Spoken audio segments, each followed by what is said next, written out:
Oh, hey there. Don't you hate it when meat ends up tough and rubbery like this? If so, stick around, because today I'm going to show you how to make meat melt in your mouth tender.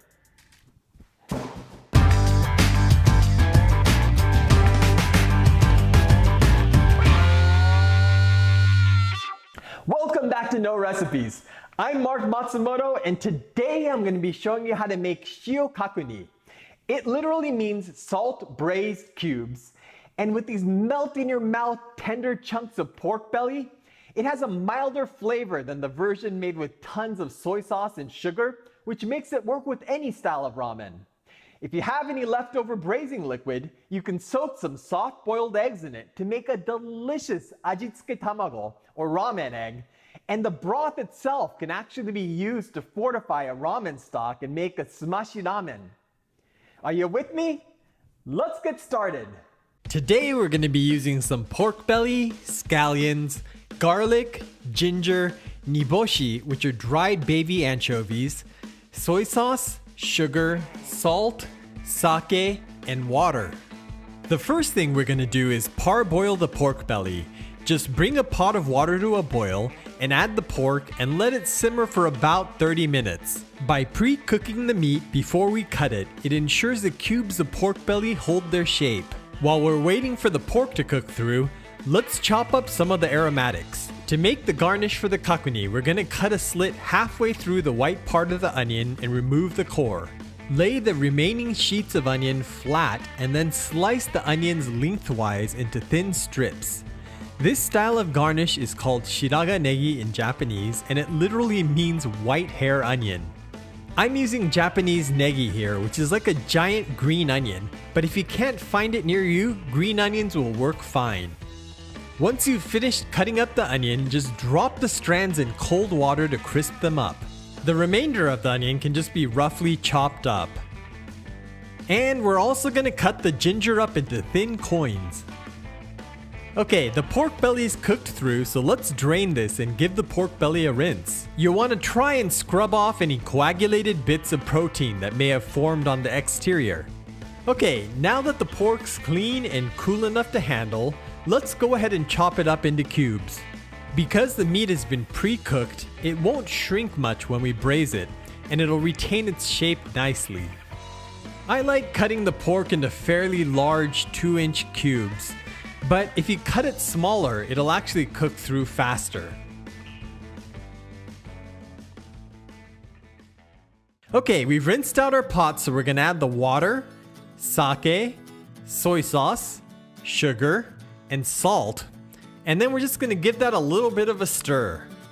Now we're just gonna add our cubed pork belly into the braising liquid in a single layer.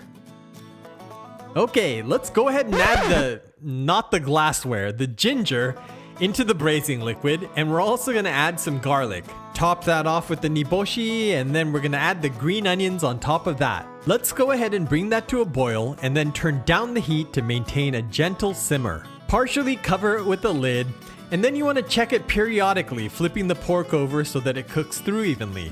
Through the magic of video, it's been about an hour and a half and the pork belly is fall apart tender. At this point, you have two options. You can eat it right away, or you can let it rest overnight in its juices.